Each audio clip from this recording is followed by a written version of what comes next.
Welcome, Gun Runner.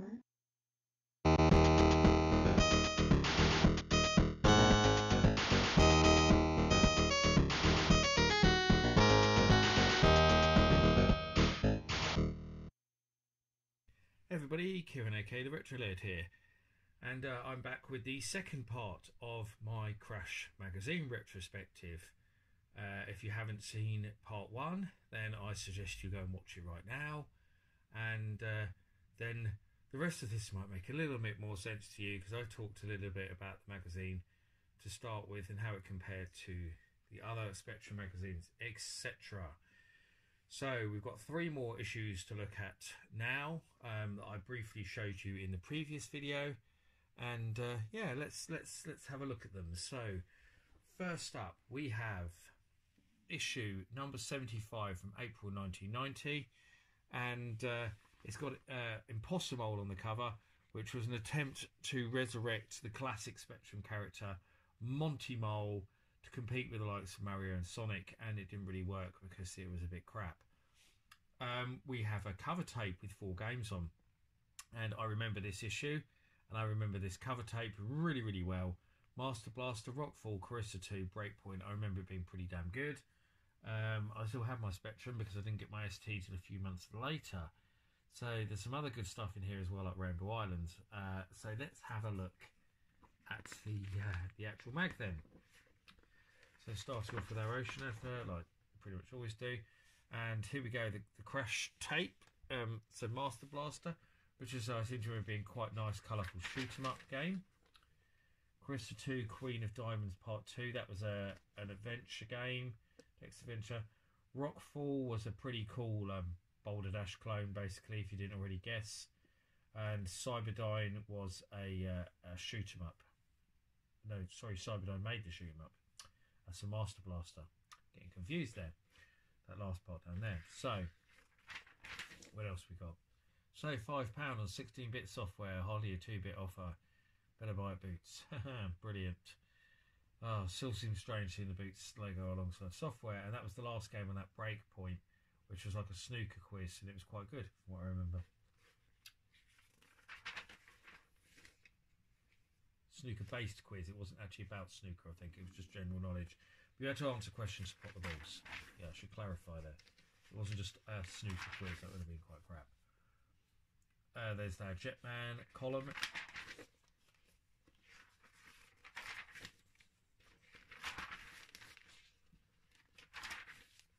Wild Streets, absolutely terrible game. So Crash Readers rewards. Looks like we've got some winners there with mostly Ocean games. They carry Commanders up there. Bros. There's a Some Coupe down there, which I think was most disappointing. Most disappointing product, Sinclair Magnum Light Gun. No way, I love the Sinclair Magnum Light Gun. I thought that was great. Previews, World Cup Soccer 90. Impossible. Blinky's Scary School, Delta Charge, Stormlord 2, The Cycles, Astro Marine Corps. Sam Across the Nation, come and check us out. They like pushing the Sam in Crash. As we discussed in the previous one, the piracy is theft. Brilliant. I love the old piracy adverts. A map for Ghouls and Ghosts. Some other stuff. Some more shilling for the Sam. It didn't help. And there's Hammer Fist, which was generally well reviewed everywhere, actually. 95%, pretty cool game. I'm not sure I'd go as far as giving it 95, but yeah. Dr. Doom's Revenge, which yes was quite crap. They gave it 46. Fourth Dimension by Hewson, which I didn't think a lot of, to be honest. 50%. Zombie by Ubisoft, 81%. That was, I think, the first Ubisoft game was Zombie, in fact, if I remember rightly. The Vikings, which is a good strategy game, I remember playing that. They gave it 59. I remember quite liking that. I can't remember how I played it. Maybe I copied it off someone. So I definitely didn't buy it. Wild Streets, 43. Yeah, as I already said, it was awful. You can actually complete that game by just walking right and never doing anything. Absolutely brilliant. Rainbow Islands, a crash smash, 94%, well deserved. One of the best arcade conversions on the Spectrum, if not the best. Budget Bonanza arcade trivia quiz, Mountain Bike Racer, Italian Supercar, which I adore. They gave it 68, but I loved that game. I bought it and loved it. Arcade Fruit Machine, World Soccer, Stiff Flip and Co, Fighting Warrior Winter Games, and that's it. That issue is over. That went like so quick. I mean, it's so thin. I mean, look at that. It's a lot of people say that Crash became like a pamphlet, and when you see an issue like that, they weren't wrong. The cover tape might have been good, but there was hardly any of the magazine left. And meanwhile, your Sinclair and Sinclair user arranged around the same price with probably as good cover tapes a lot of the time and much thicker. So sad, really. This one is December 1990, £1.85. Narc on the cover, and this one's a bit thicker because it's a Christmas issue. The Christmas issues are always a bit thicker, but still, it's still not that thick. Considering, really isn't. On the tape, we have Technician Ted, Virus by Silverbird, Shuriken, Saint Dragon Demo, Egghead 2, Power Tape, Pokemania.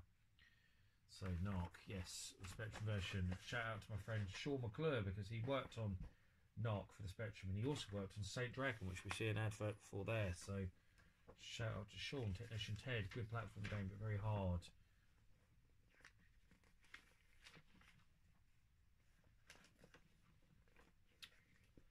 Bring the whole arcade into your home with the Amstrad GX 4000.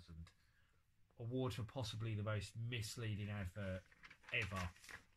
They should have actually got done for that. Really should have. Very few arcade conversions, and those that it did get were pretty far away from being close to the arcade. Previews, Gaza, Exterminator, the only arcade conversion ever released by Audiogenic. Quite a good one, actually. Stun Runner by Domark, and North and South Swiv as well. Good to see on the Spectrum. And there's another Amstrad advert. Underneath this computer is an arcade fighting to get out, so still going with the line that their Amstrad was like an arcade machine when it wasn't.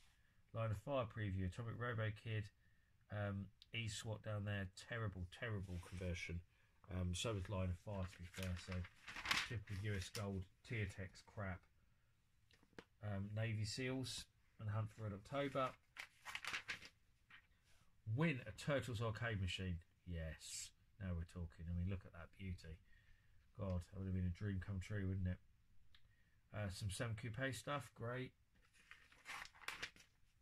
A nice big Jetman strip this month. Advert for the +3, yep.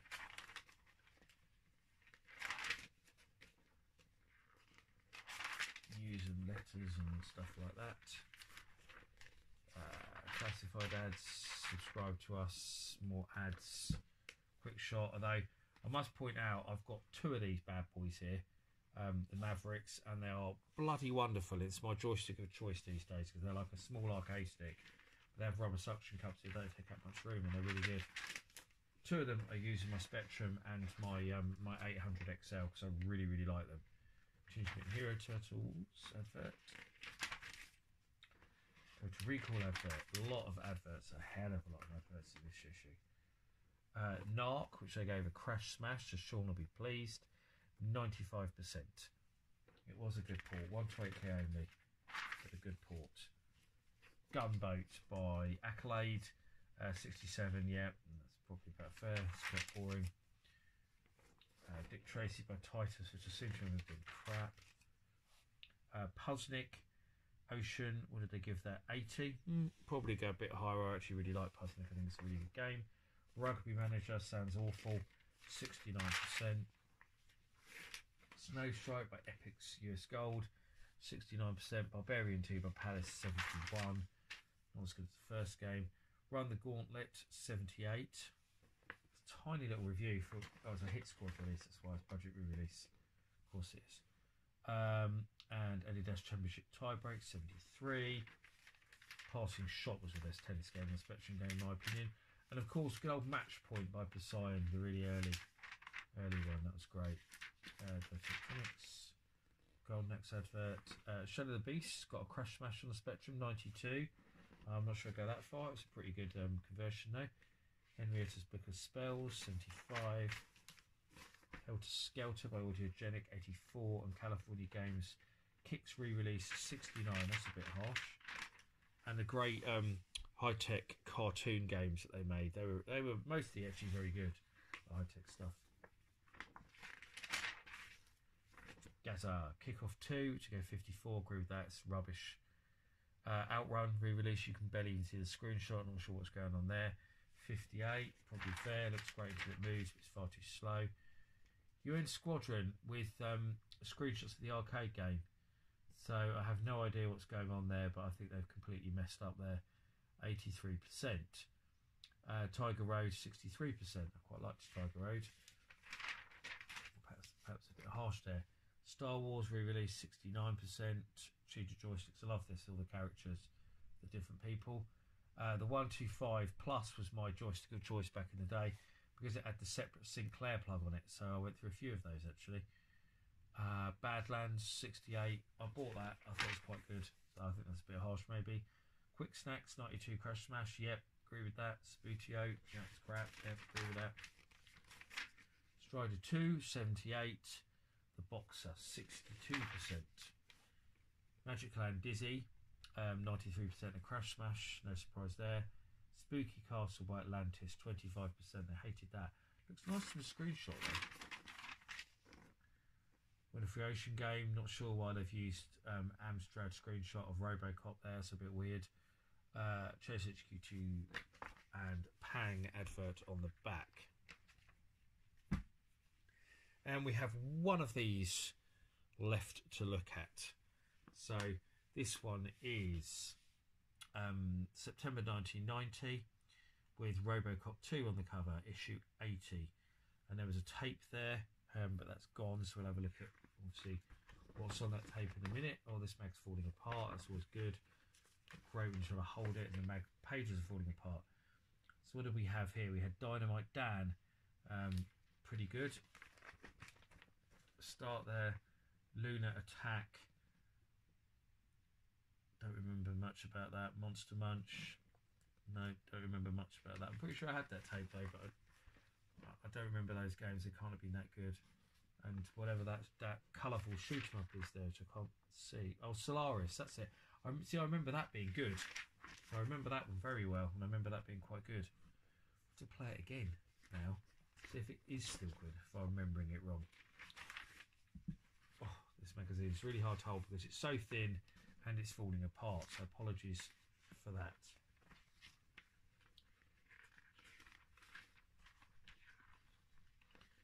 Oh, it's all our hotlines if you want to call your guard to girls and flirt with the famous. Of course, who doesn't want to do that? How strange.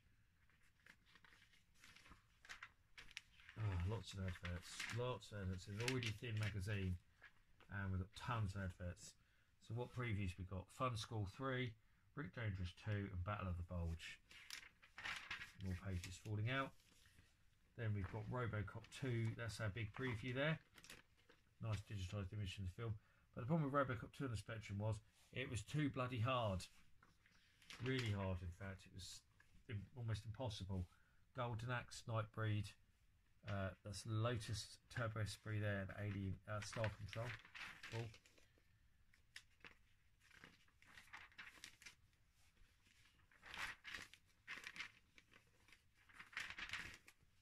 Map for Snoopy.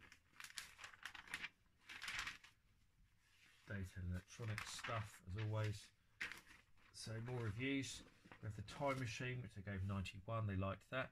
Super Stock Car by Mastertronic Plus 59. Nemesis re-release for Hit Squad 62. Wasn't the greatest conversion of Gradius at all. Spaghetti Western Simulator 68. That's quite interesting actually. Emily Hughes Arcade Quiz 68. Last Vampire 72 by Atlantis.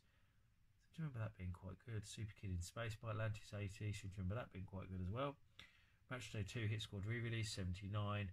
Twin World by Ubisoft 72%. Slap Fight re-release 41. Good to see that. I actually didn't like Slap Fight on the Spectrum. Everyone raved about it, but I wasn't a fan. Daily Thompson Super Test.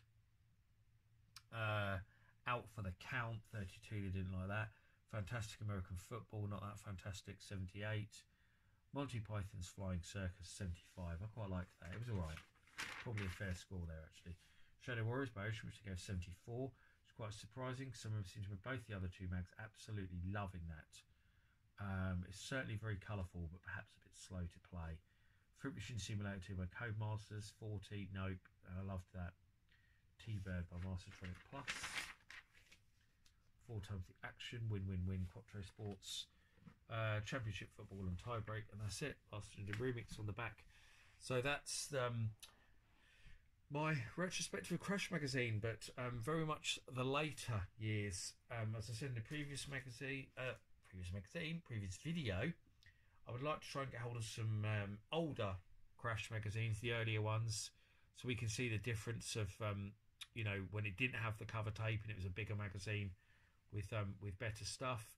Probably, you know, the one plus point to Crash definitely was the Ollie Frey artwork, which you obviously got on the cover of every single one, which was always consistently great right up until the end. But it's just a shame that the mag became so thin, even if the cover tapes were good. I remember back then I loved having cover tapes. I seem to remember not being so concerned about the magazine getting smaller and smaller. But in the present day, I'd definitely like to have a chunkier magazine to go back and read, because some of the reviews are so small, they're almost pointless. But there we go. I hope you enjoyed my Crash Magazine retrospective. I'll be back with more magazine retrospectives soon, and lots of other great reviews too. I've been a Retro Laird. I thank you for watching, and I'll see you again soon. Bye bye.